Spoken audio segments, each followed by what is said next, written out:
You have to really differentiate between the people who flaunt the law, disregard the law, and those who are legitimately down on their luck. They're trying, they need help, and they want help, and that's where this court can help set them up with different services and agencies.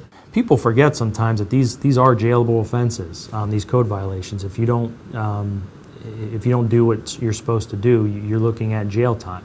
Most of the cases, you receive fines, and maybe I'll reduce the fine if you show the work is done.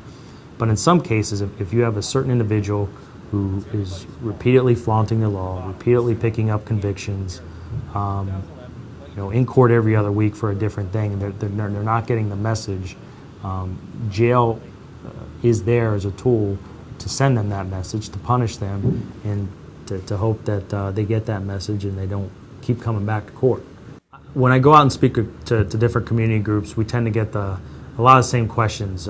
Questions about what do we do with a problem property in our neighborhood, or we have loose dogs running around the neighborhood, who do we call?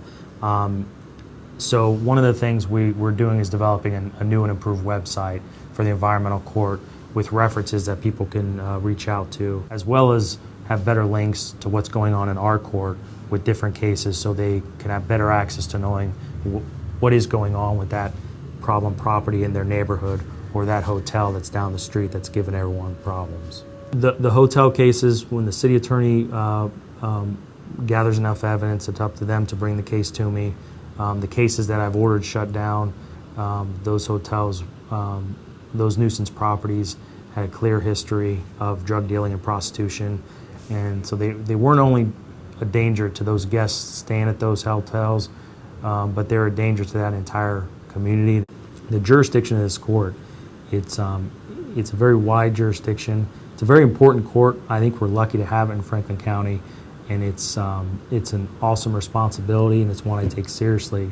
And I'm loving the job. And I'm a Columbus native. I grew up here on the north side of Columbus. Went to Ohio State, and to know that every case that comes in front of you doesn't just have an impact on that individual, but you're really having an impact on the entire neighborhood or even entire city. It's a really neat feeling, and I'm loving it, and I'm just an honor to be doing it.